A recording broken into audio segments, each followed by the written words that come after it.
What is going on, everybody? Welcome back to the channel. After Sound here, bringing you Splinterlands content every single day. We also stream right here on this channel every Tuesday, Thursday, and Sunday morning, so come by and say hello.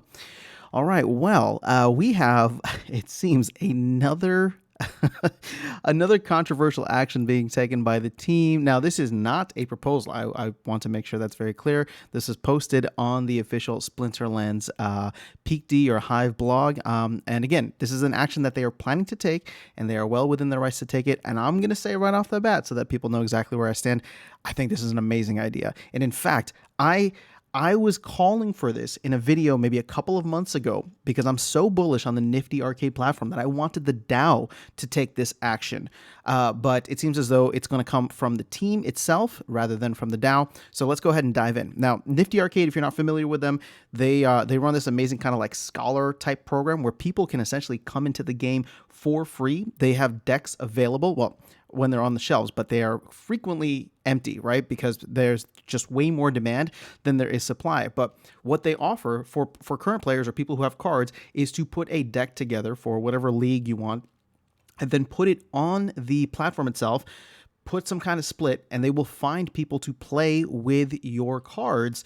And you can, you split the rewards 50-50 or 60-40, whatever it is that you decide and that the, the borrower agrees to if you're the lender. Now, if you're a borrower, this is awesome because you have to put zero money into the game and you can come in and try it for free. Now, for someone like me, that's not really going to matter as much. I already have a deck of my own. But when I try to get new people into the game, Nfty Arcade is the place that I can send them to. And the fact that we didn't have a platform like this for a long time, right? This is something that just popped up shortly after Splinterfest last year. So it's only been around for a couple of months.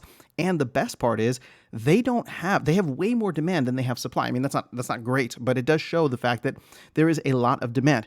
Now, the other thing here, and actually, well, let's just go through the post. I'm not going to read it to you, but there's 500,000 chaos packs that the team is going to essentially allocate to Nfty Arcade. Now, if you've been following along with the videos where I'm showing, when the potential drop dates are for the last legendary summoner, and then of course how much we're planning to burn on the final date, which is going to be March 31st, it was about 500,000 packs. So essentially what they're saying is that, instead of burning 500,000 packs on March 31st, we're just going to take those 500 packs and we are going to put it, to good use, where they're going to create bronze and silver level decks for Nfty Arcade to use and to lend out to players through their platform. So it's a partnership between them. So they have a post here from 16-bit, who's John, the VP of sales. We're not going to dive into that, although it is a good read, I should say.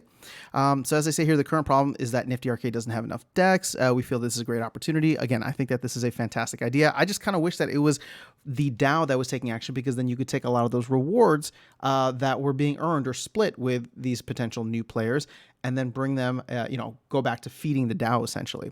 But here's an important part. Splinterlands promises to never sell any of these cards. Now keep in mind, Splinterlands is going to keep these cards. They're going to get 500,000 packs. They're going to open them, create decks, and they're saying that they are never going to sell the cards, and all the rewards that Splinterlands earns from renting out these decks will be burned or used for later promotions for players.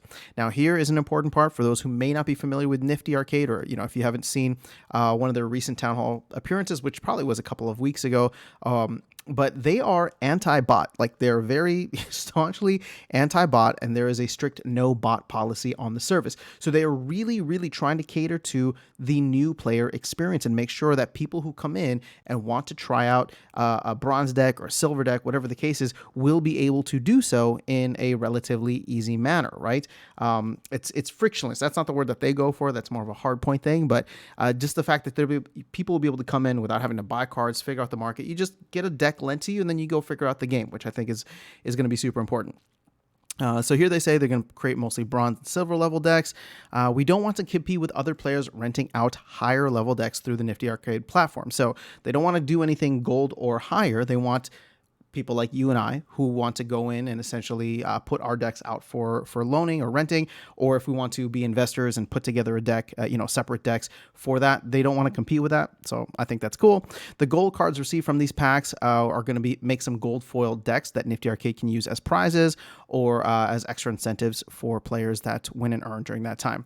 So Nfty Arcade has proven to be one of the most effective ways to bring new players into the game. I thought this was really interesting because Nfty Arcade has a very kind of unique play place among all of the different kind of third-party developers around the game. They are really trying to go hard into this scholarship model, but not as like a traditional guild. They're trying to create ways to connect people, people who have the assets with people who don't, and come in and make it super easy for them to try the game, for them to meet people. And actually, you don't even need to know, right? I don't even need to know. If I put my deck out there, it's like renting it almost. I don't even need to know who it's going to. But now it's not card by card or, in the future set by set. They come in, they don't have to rent it. They are able to essentially try the game out, agree to, whatever the split is. And it could be whatever you want it to be, right? I'm not saying it has to be 50-50. If I want to take 90%, if I'm putting out like a gold or diamond level deck and I feel like I want to take 90% and somebody's willing to come in and take 10% of that cut to try it out and play at the highest levels, I think that's something that you can do. But to me, it's, again, it seems as though there's a lot of interest. There's a lot of marketing that Nifty Arcade is planning to do and has not been able to do because they just don't have the supply. So I think this is a great move by the Splinterlands team. So the Splinterlands will create dedicated accounts to house these cards, so players will be able to track the progress of the account and the lenders who utilize this promotion. So transparency, I love it. I really, really do love it. So I'm not going to get into the salt here because, I'm not going to get into the specific salt here, but I do want to address a couple of major things that were brought up. And the first of which is that people are saying that this is going to devalue assets, right? Because of the fact that like these 500 packs were set to be burned unless they were going to be bought. And now they're just going to be floating around there and essentially decrease rentals or demand for rentals. Now, the thing is, you're not wrong. So I want to validate your perspective if that is how you feel. You're not wrong in that way, but keep in mind, these cards are not going to be high level. So anybody who's renting for the lower levels, I think that time might be over. There's a chance. I mean, we're looking at the bot numbers now, and the days of renting single BCX or for bronze or silver, those days might be over. I mean, the real returns will be at the higher levels, which is where the team has been pushing everyone towards anyway. So this isn't really, the cause of why there's so many issues at the lower levels right now. And it's to me, it's not going to add as much on that or take away as much demand as people think that it will. Also, I mean, we've been wanting the team to do more things, be more innovative, to try and get new players in, create a better new player experience. I think that this is a fantastic move. Again, I would have loved to see the DAO do it, but I'm totally okay with the team doing it.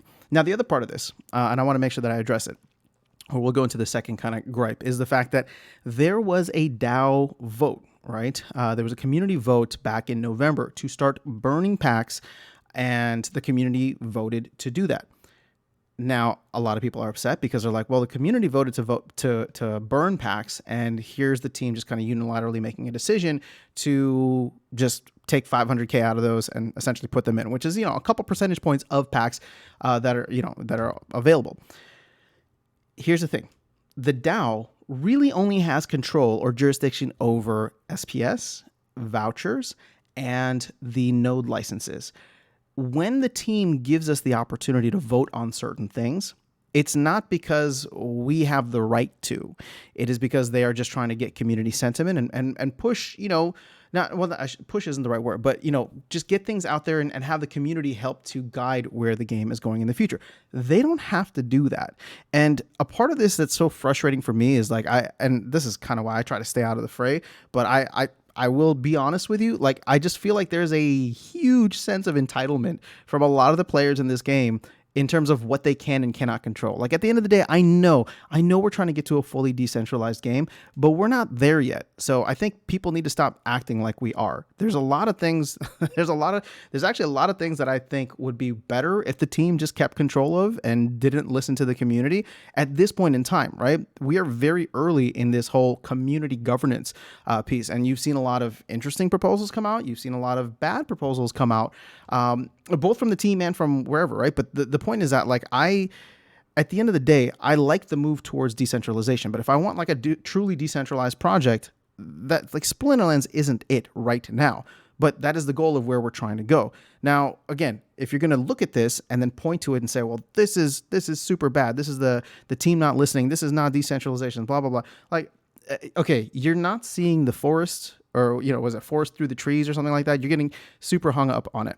But again, I understand people feeling salty about this, but I just disagree. I like fundamentally strongly disagree. I think that this is a great move. I'm a big fan of Nifty Arcade. I think that, again, I'm not taking credit for the idea, although I did say there's a video out there that I said that the DAO should buy like a couple, 100,000, whatever, not 100,000, but whatever, however many packs. So again, I'm just glad that it's there because from a very objective bird's eye level standpoint, I don't think 500,000 packs not being burned is going to devalue our assets, at least not significantly. As I have been saying, there are not enough Chaos Legion cards. And I know people keep thinking that there are too many, but there are not enough. There really are not enough for many people to be playing at the highest levels in Diamond Plus. So this is going to be an issue. And again, I don't mind 500,000 packs being put out there in order to try to bring new players to the game, because you never know who will be coming in and start playing at that higher level, right? We all started in bronze, and everybody's complaining about how, how many people have I talked to that said, oh, if I were to join the game today, I wouldn't have stuck around. And I mean, I can't even say that honestly that I would, right? There's a lot of things that are much more difficult, much more, difficult to understand, much more complex. The game is just in a much different place, but here's a path forward that the team is trying to create where it's essentially somewhat frictionless for new players to come in, no investment needed to just try the game, play at, the intermediate levels. Again, they're not going to be dipping into your gold and diamond and champion awards, or rewards, I should say. This is going to be down in the lower levels, and keep in mind that SPS is bucketed out, right? So this is just a way for people to get involved, to get started. And again, I'm a huge fan of this. Again, I'm trying to be empathetic and say that I understand the salt, because your arguments are not invalid. I just think that I just think that the benefit far outweighs whatever people are kind of crying about right now. So that's it. I'm going to leave it there, but that's all I have. But I am curious to know though, for those people who are either for or against it, let me know how you're feeling in the comments below. Maybe there's something that I'm blind to. I am open to that. I definitely can be one-track minded in many ways, but on the whole, to me, the net benefit for this is going to be tremendous for the game, the community, and the ecosystem overall. So that's all I have. Would love to hear your thoughts. I'll catch you all in the next video and see you around the game. Take care.